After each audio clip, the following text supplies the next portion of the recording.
Y bueno, sobre las inundaciones vamos a hablar, y él sabe muchísimo de esto, ¿eh?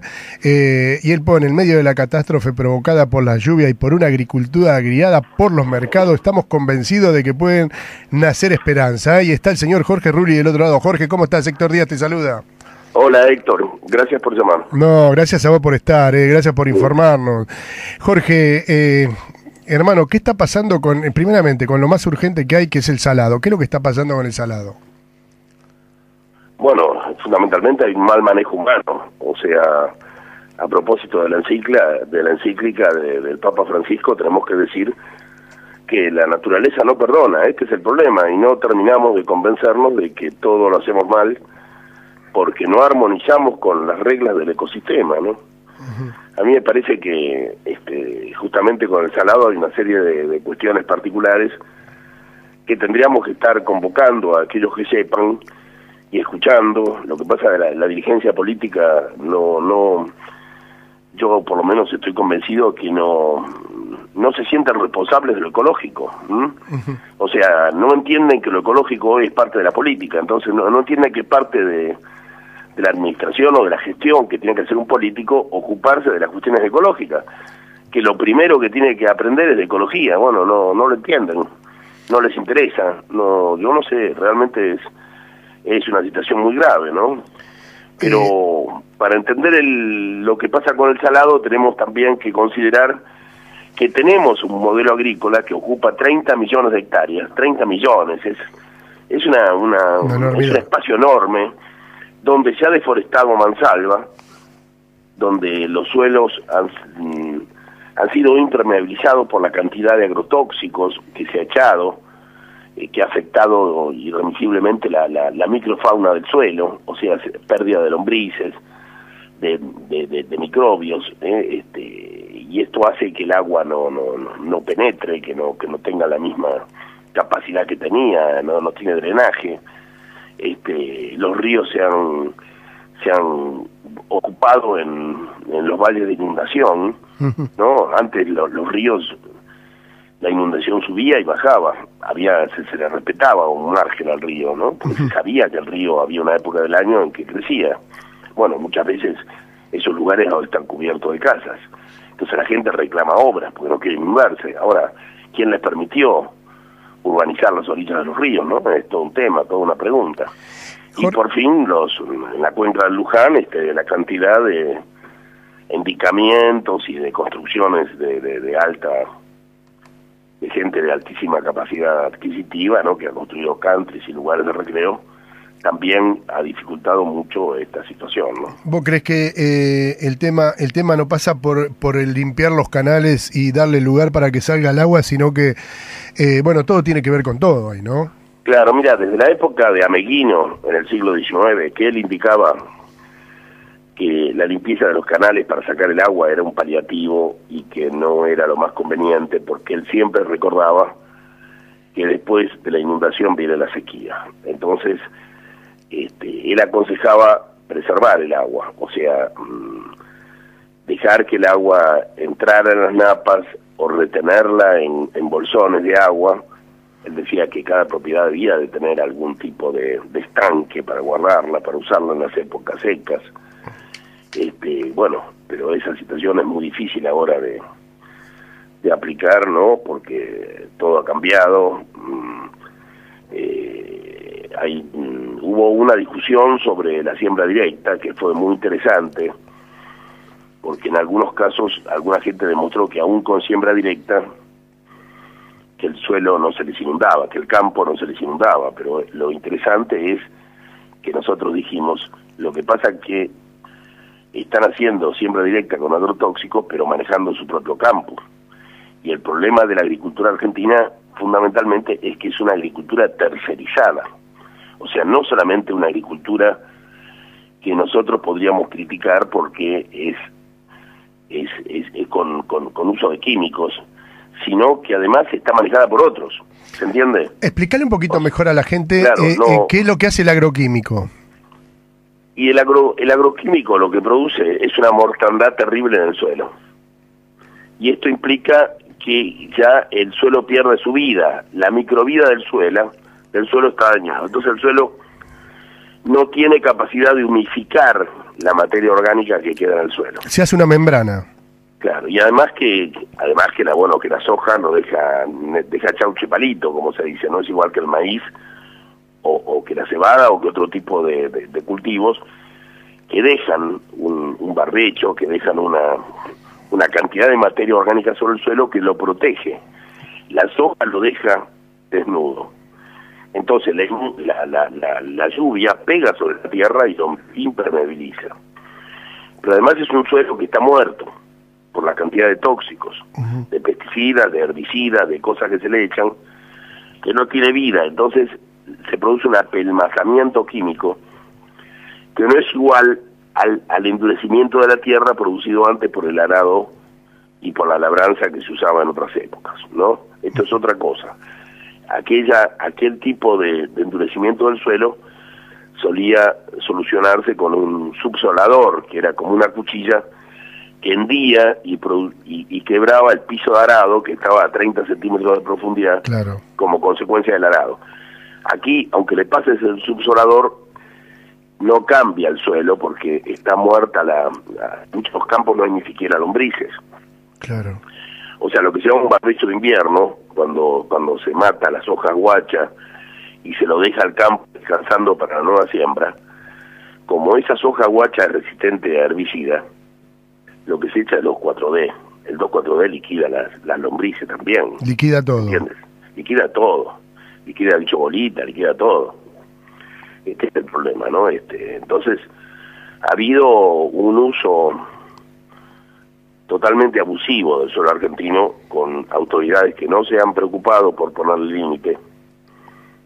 Y bueno, además está el tema de los canales, pero ahí está bien que se tapan, que hay canales ilegales, que la gente trata de sacar el agua como sea.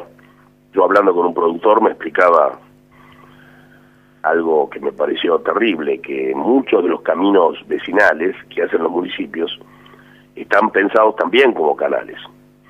O sea que el camino está pensado para, en caso de inundación, sacar el agua. Opera como canal el camino. Con lo cual también a ellos se les dificulta salir. Pero fíjate hasta dónde está esta idea de sacar el agua, no de retenerla, ¿se entiende? Vos decirle a la gente qué es lo que tendría que suceder de ahora en más para que, porque esto se va a repetir año tras año, ¿estamos de acuerdo? Evidentemente, claro. Por eso yo te decía, a mí me parece que aún la peor agricultura puede no ser tan mala si el productor vive en el campo, porque no hay nadie que se preocupe más por su suelo que el dueño, ¿entiendes? Entonces, a veces comparar una agricultura de siembra directa con agrotóxicos y otro tipo de agricultura no sirve de nada si no preguntás quién la hace. Cuando yo te digo es una agricultura tercerizada, ¿qué quiere decir? Que el dueño del campo contrata a un pool de siembra para que le haga la soja. ¿Lo alquila? No lo hace él. Él no lo hace porque no tiene dinero para comprar la maquinaria. Porque la maquinaria hoy es carísima. ¿Comprendes? O sea, una agricultura tercerizada es una locura, porque te la hace otro al cual no le importa el tratamiento del suelo, no le importa cómo tiene que labrar ese suelo, en función de que antes el trabajo agrícola era muy delicado. Claro. Porque había una observación del dueño, que buscaba el día ideal y buscaba el modo más adecuado de hacer la labranza. Se hacía el surco, y si era un año húmedo, las plantas se ponían en la parte alta del surco, si era un año se sembraba en la parte alta, si era un año seco en el fondo, ¿comprendes? Todo eso, sí. Todo eso se perdió, es una memoria y una cultura que se dejó de lado. Ahora el campo se lo trabaja con una visión industrial, ¿no?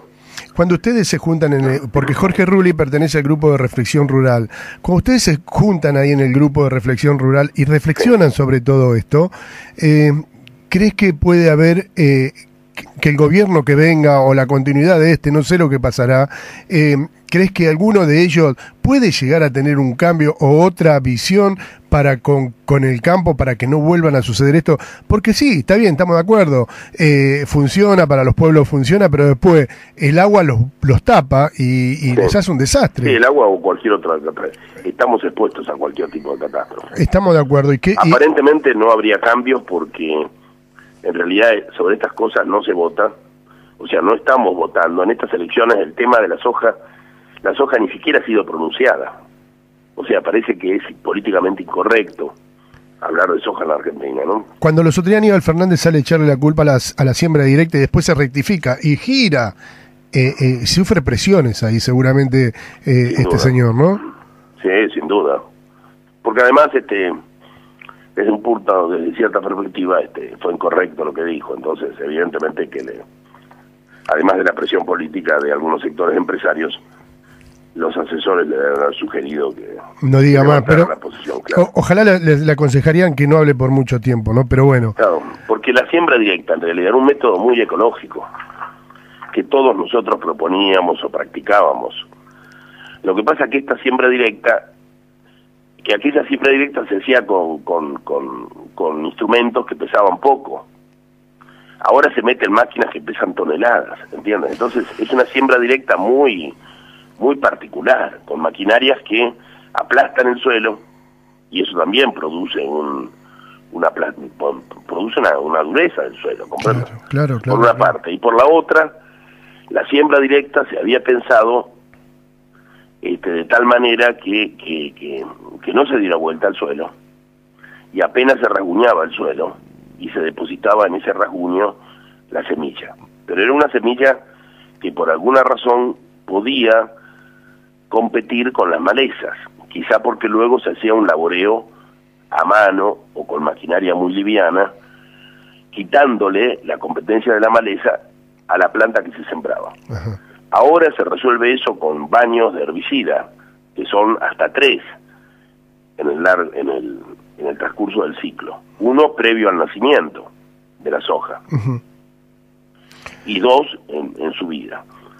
Entonces, es una siembra directa muy particular, ¿comprende? Porque hay un baño enorme de herbicidas que matan la vida del suelo, y toda la maquinaria que entra es una maquinaria sumamente pesada, que produce un aplastamiento de las capas del suelo. Entonces, claro, cuando alguien le echa la culpa a la siembra directa, bueno, parece como incorrecto, ¿comprende? Porque no hay que definir bien qué queremos decir. Claro, si no confunde. Lo que pasa es que la única siembra directa ahora que tenemos es esta que es una monstruosidad. Pero bueno, yo en mi casa practico la siembra directa, claro, pero la siembra directa mía es con instrumentos de labranza manual, ¿comprende? Con una pala, con una azada. Eso también es siembra directa. Jorge, ¿dónde estás vos? En Marcos Paz. En Marcos Paz, acá nomás. Sí. ¿Cuál es la solución para que, porque hoy nos juntamos a la mañana con unos amigos y uno de ellos dice que es pescador y que va no sé a dónde a pescar y que él conoce el salado, y él dice que si limpiarían los canales, el agua no subiría de la forma que suben, y él me dice, ¿por qué? Sí. Pero le digo, me dice, ¿por qué no informan desde allá? Digo, pero si se está mostrando de que se inunda, el mismo gobernador se tiene que dar cuenta de que él tiene que hacer esa obra para que a los pueblos no se les inunde. ¿Vos crees que no lo quieren hacer, no lo pueden hacer, o hay algunas, no sé, qué es lo que está pasando para que el gobernador de la provincia de Buenos Aires no haga estas obras? No lo sé, porque si me lo planteas así, te digo que parece que se estuviera acabando su propia fosa, ¿no? Uh-huh. Yo en medio de la invasión realmente dije, por lo menos escribí algunas cosas, y en el sentido de que creaban una incertidumbre acerca del resultado de las últimas elecciones, porque no es un tema menor el de las inundaciones, ¿no? ¿Te acuerdas? Las ambiciones del gobernador de Córdoba, por ejemplo, de ser presidente, hace ya tiempo fueron desbaratadas por una inundación. Sí. La inundación de Córdoba. O sea, los hechos ecológicos, ellos no los atienden, pero les pasan la factura, ¿no? O sea, se les cae la careta. Sí, ¿cómo? Se les cae la careta cuando hay una catástrofe de esta, se les cae la careta. Quedan expuestos, quedan desnudos, no tienen nada que decir. Pero yo me parece que de parte de la gente del común, como puede ser tu amigo el pescador, no me parece bien que se reclamen obras, ¿comprendes? Esto no es un problema de obras, aunque a lo mejor tu amigo tiene razón porque conoce el tema, y por lo menos en cierta zona es probable que un canal aliviador hubiera solucionado el problema, pero me parece que si lo encaramos como que le reclamamos que hagan obras, estamos cometiendo un grave error, ¿no? Yo creo que tenemos que entender las reglas de la naturaleza, de los ecosistemas. Me parece que la encíclica nos convoca a eso, ¿no? Y fíjate que no es casual la sordera absoluta que ha habido con respecto a la encíclica. Es verdad. Fíjate que nadie habla de la encíclica, es sorprendente. Nadie habla. Es un país que le ha dado la espalda a la encíclica porque le ha dado la espalda a la ecología. Es verdad. Porque es un país que siente como una vocación urbana, que si pudiera asfaltarlo todo, lo asfaltaría, ¿no? Yo me acuerdo, contaba el otro día de una que conocí en las islas del Paraná, en el sur de Entre Ríos, que le pregunté qué hacía con la basura, y me dijo que la tiraba al río, que estaba a unos metros. Le digo, ¿por qué la tira al río y no la tira al pie de los árboles, ¿no? Si era basura orgánica. Entonces me aclaró, dice, no, pero primero ato bien la bolsita. O sea, esta idea de que el río funciona como una cloaca, ¿no? Que se lleva la bolsa anudada, ¿viste? Claro. Yo digo, para que esta señora llegue a este pensamiento es porque era la época en que Grosso era intendente de Buenos Aires y llegaban las radios de Buenos Aires allá y se recomendaba cerrar la bolsita con un nudo, ¿no? Claro, mirá vos. Es decir, esta mentalidad urbana, ¿comprendes? Alcanza a todo el país, ¿no? Jorge, la verdad que permitime que te vuelva a llamar cuando sucedan algunas cosas y poder charlar un rato con vos, ¿sí? Bueno, te agradezco muchísimo. Te mando un abrazo, hermano. Cuando quieras, a disposición. Gracias. Hemos hablado con el señor Jorge Rulli. Él pertenece al grupo de reflexión rural, conoce mucho, conoce muchísimo